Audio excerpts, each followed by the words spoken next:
In the last lecture, we encountered a special notation as you like this, where we can put in ampersand and a variable name to denote the address of that particular variable, right. So, that is what we encountered in the earlier class. Next, we will be now we will be moving ahead towards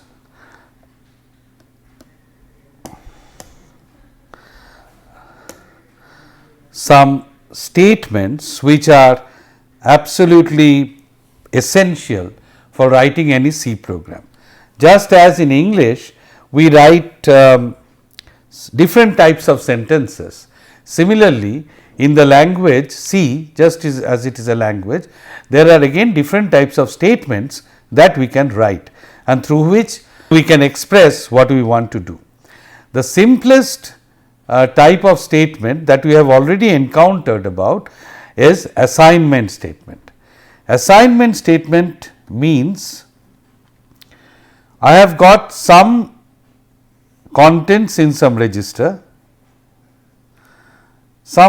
say x, some memory location say variable x, and has got some value 50. Now, how does this value come over here?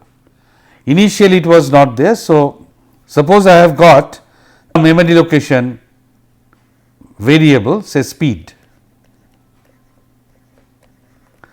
and I want to put in some value into this location, all right, say 500.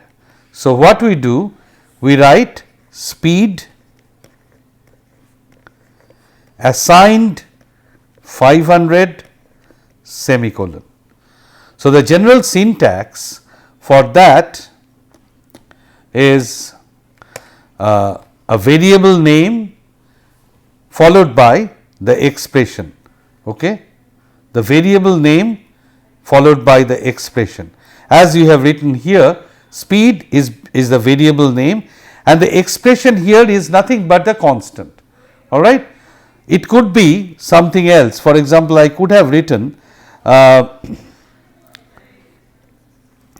speed assigned 2 times 500, or maybe V times Q, whatever, speed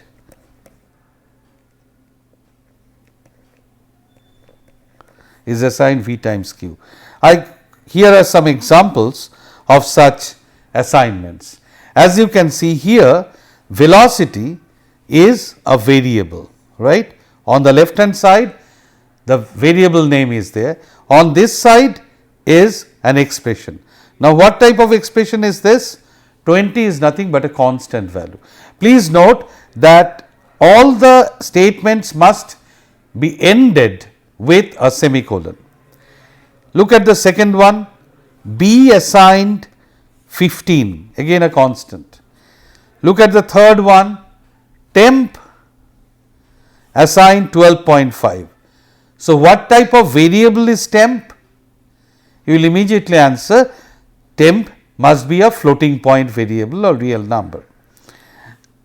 Here you see a different type of expression.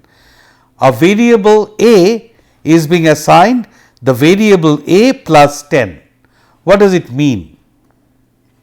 So, A assigned A plus 10. So, A being a variable, A is a memory location, and suppose it has got some value 25.7. if A is a floating point variable. Now, if I do A assigned A plus 10, that means whatever is there in as the value of the variable A is taken out. So, we take out, we read 25.7, add 10 with that, and we get 35.7, and then this 35.7 comes in here and I get a new look of A, the same location will now hold 35.7.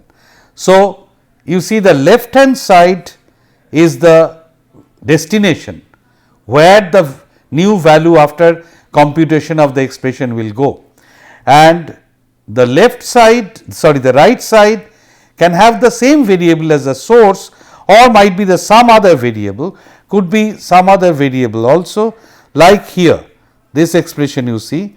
I am using 3 variables here. V is one variable, U is one variable, I am sorry, I am using 4 variables here.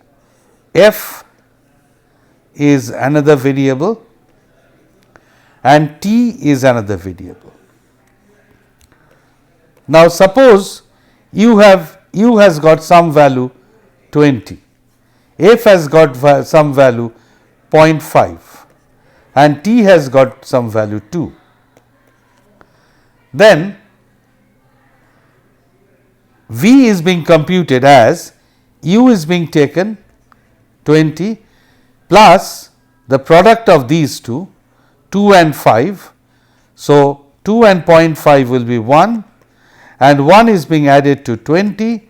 So, these two being added is becoming 21 and this 21 is filling up this variable V, all right. So, here you can see I can use more number of variables. I am sorry, this is, let us be a little nice. So, it should be 21.0. Similarly, here you see it is a mix of variables. How many variables are here? S is a variable, U is a variable, T is a variable, F, T, T, F, T. So, 1, 2, 3 variables are there. Again U, F, T and S, all right, and there is a constant 0.5. So, this side, entirely this side is the expression. Similarly, this is again an expression, this is an expression, this is also an expression. We will see more of these expressions in a moment, all right.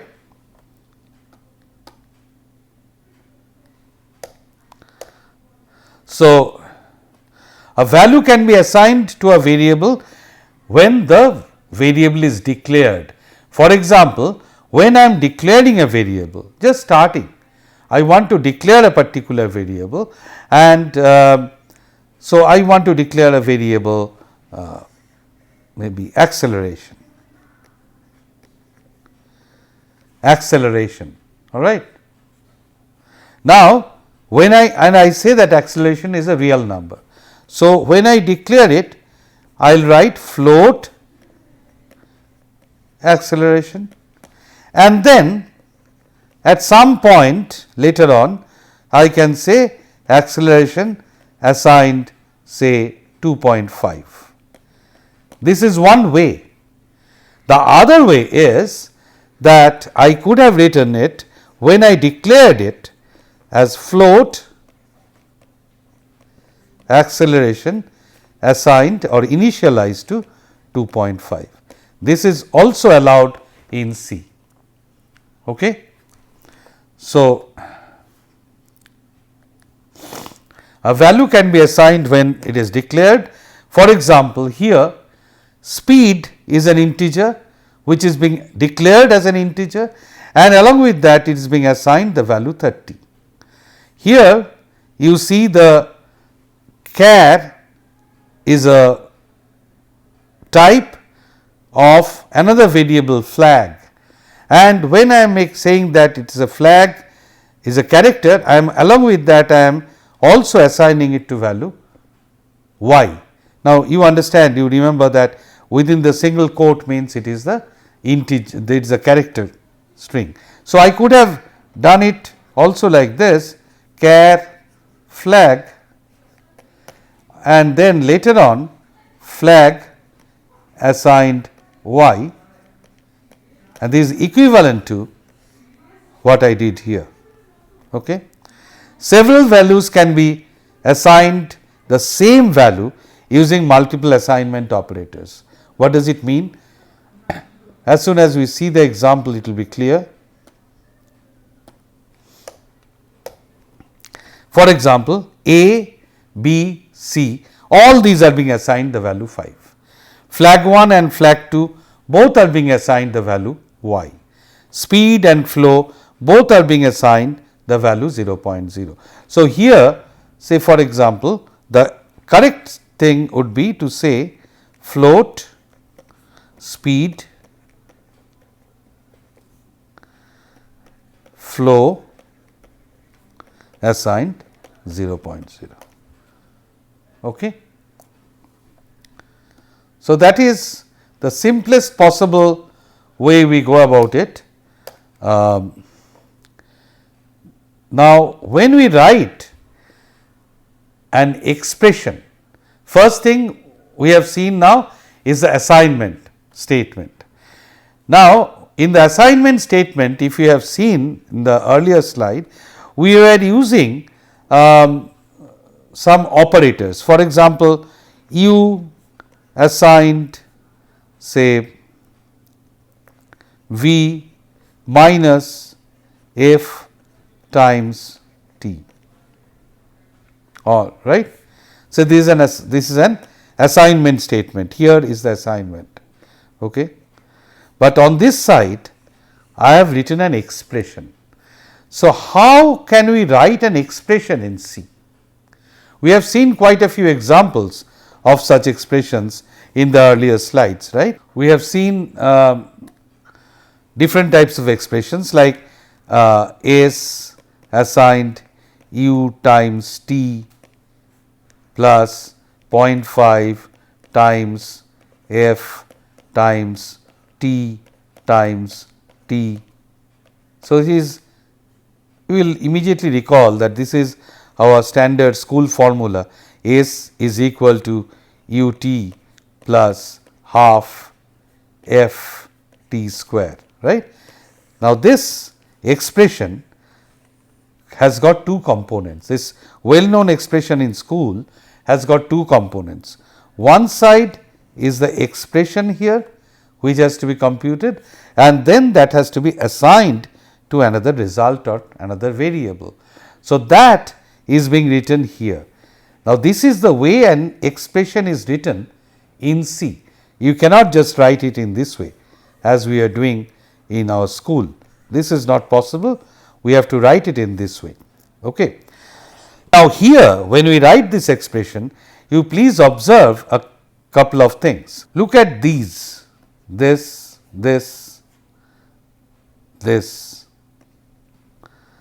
These are known as the operators. You know that this is meaning multiplication, this is meaning addition, these are again multiplication symbols. Now, there are sets of allowed operators in C, just as every language allows some constructs to form sentence and some other constructs are not valid in a sentence formation. Similar to that, in the programming language C, or for that matter for any programming language, there are some allowed operators by which we can form expressions. Okay. So, we have got three types of operators. The type of operators that we have encountered till now, we have seen till now, are arithmetic operators. But besides arithmetic operators, there are two other types of operators called relational operators and logical operators. Okay. So, let us see a little more of this. Arithmetic operators, these are some of the very familiar arithmetic operators, right. You know that this means addition, normal subtraction, this is division.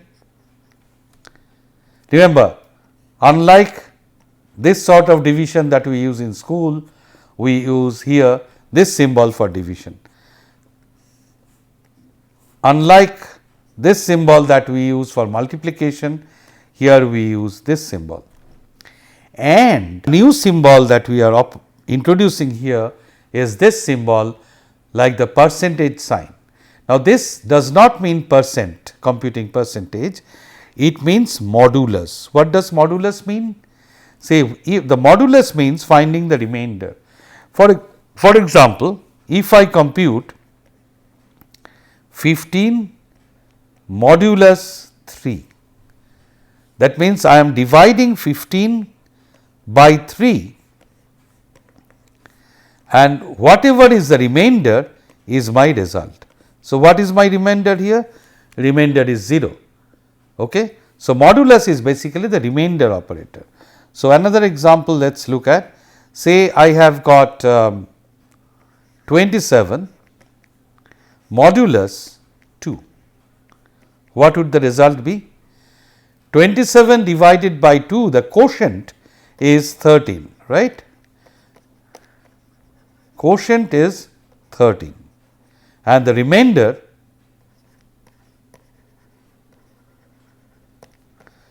is 1. So, this modulus will be 1. Whereas, if I had done 26 modulus 2, that would be 0. Now, again observe, if I instead of modulus operator, if I had done 26 divided by 2, the result would be 13. So, this gives you the quotient, whereas this gives you the remainder. All right. So, this is a new operator that we are coming across and you should keep that in mind. Next, let us proceed.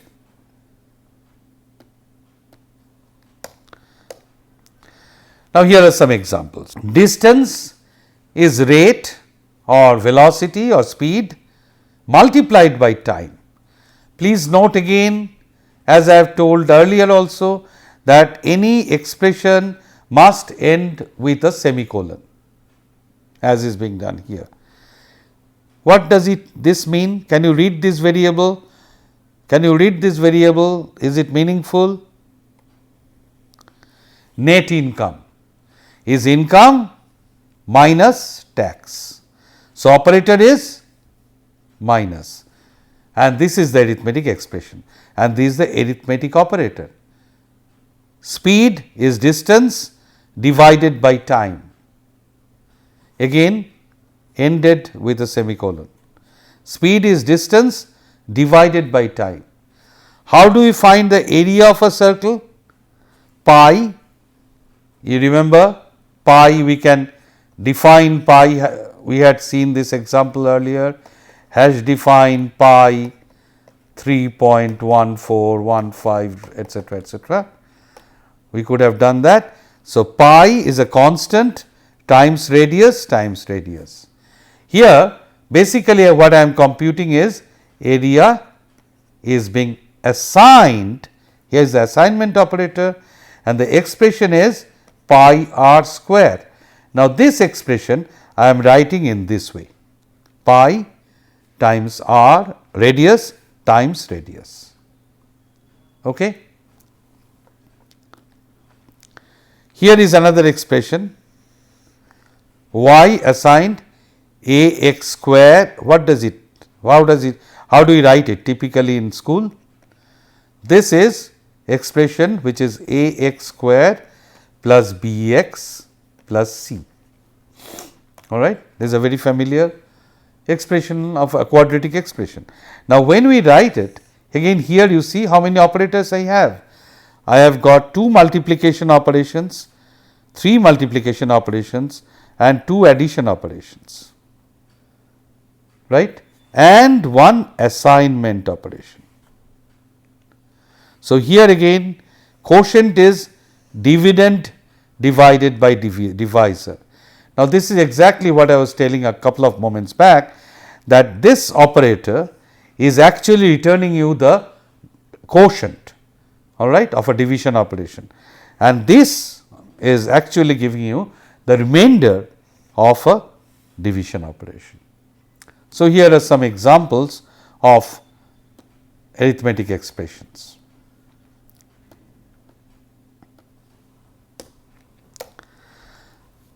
Suppose x and y are 2 integer variables and whose values are, we know, 13 and 15. Then x added to y, x plus y, arithmetic operator plus will give me 18. X minus y, 13 minus 5 will give me 8. Now, the point to note here is that here again always try to think in terms of our memory location diagram. X and y are two variables, x is 13 and y is 5. So, x plus y means the content of the location x plus the content of the location y. X minus y is the content of the location x minus the content of the location y. Similarly, when we multiply, it is 65. Now, if I add an assignment with this operation, I just add an assignment. For example, I am giving two variations, z assigned x times y. That means what?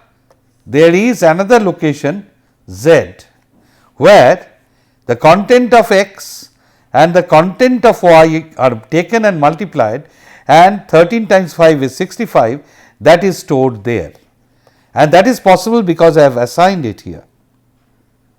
Again, I could have, as an alternative, could have done x assigned x times y. What would have happened in this case? The content of x would have been taken 13 multiplied with the content of y, that is 5, 13 and 5 would be 65, and this product 65, where would that be written? It would be written in x. Why? Because it is being assigned to x. So, then this would be overwritten with 65. Okay. Similarly, you will recall now x divided by 2, this is a division. So, I am expecting the quotient 13 divided by 5, what will be the quotient? 2, but x modulus y would be the remainder of when I divide 13 by 5. So, that modulus is 3. Okay. Now, in an expression we can have different operators. If more than one different operator occurs in a particular expression, how will that expression be evaluated? So, now we are concerned about how we will evaluate or find the result of computing an expression. Okay. Now, here is a list in decreasing order of priority. So, if I have something like this, say x assigned p plus q times z minus x divided by L plus m. Now, here you can see that I have got different operators. What are those? Our well known operators are plus, multiplication, minus, division, plus again. Here is another operator, that is parenthesis. Now, as we learnt in school algebra that the parenthesis has got the highest priority, all right. So, I will first compute the elements which are within the parenthesis. So, first p plus q will be computed, then L plus m will be computed. Now, out of this p plus q and L plus m, which one will be computed first? Whenever these two, these are of the same priority, these parentheses. Now, if there be more than one operator of the same priority, they will be computed left to right. So, first we will have p plus q computed, all right. Suppose that is something, say let us call it a, some value a times z minus x, suppose this is computed to be some constant b. So, in that way it will be computed. So, the parenthesis has got the highest priority. Next, after parenthesis, it is unary minus. Unary minus means usually when we write something like x minus y, then I have got two variables on which I am carrying out this subtraction. This is a binary operator in the sense that I am needing two variables or two constants, two elements on which I am carrying out this computation. Unary minus means that particular variable is being operated on. For example, if I had something like this minus x plus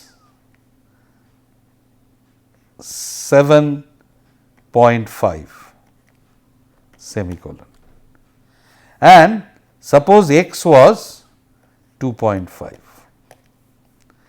So, what will be the value? X is 2.5. So, first this will be done. So, it will be minus 2.5 plus 7.5. So, the result will be then 5. It is not that I will first compute this 2.5 plus 7.5 and then do the negation, all right. So, the unary minus, so here I had shown a variable, it could be something constant also, minus 2 plus 6. That means, you all know that 6 subtracted by 2, although it is plus, so because this has got the higher precedence. Okay. The next one is multiplication, division and modulus. These three will have the same priority: multiplication, division and modulus. These three operators will have same priority. Therefore, if I have an expression like say x division y multiplied by z modulus q, how will that be which one will be done first? This and this have got the same priority, therefore, we will be carrying it out left to right, all right. But if the expression was something like this, minus x divided by y multiplied by z modulus q, then which one would be done first? First, this unary minus should be done first, followed by these three candidates which will be done left to right, left to right. Okay.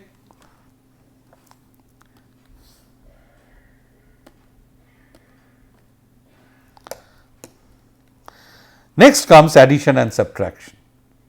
So, if I have got an expression again like say x times y, even before that let me put it p plus x times y divided by z minus q, then in which order would it be computed?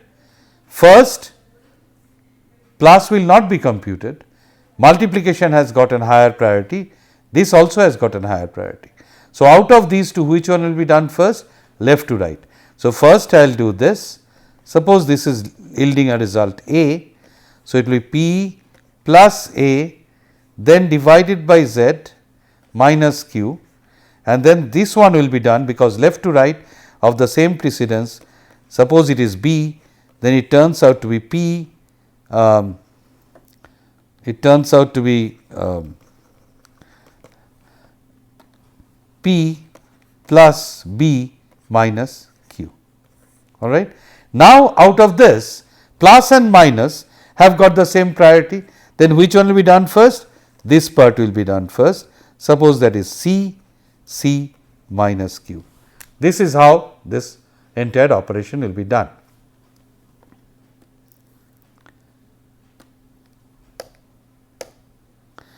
For operators of the same priority, the evaluation is from left to right. Okay. In the next class, we will see some more examples of this and we will proceed further.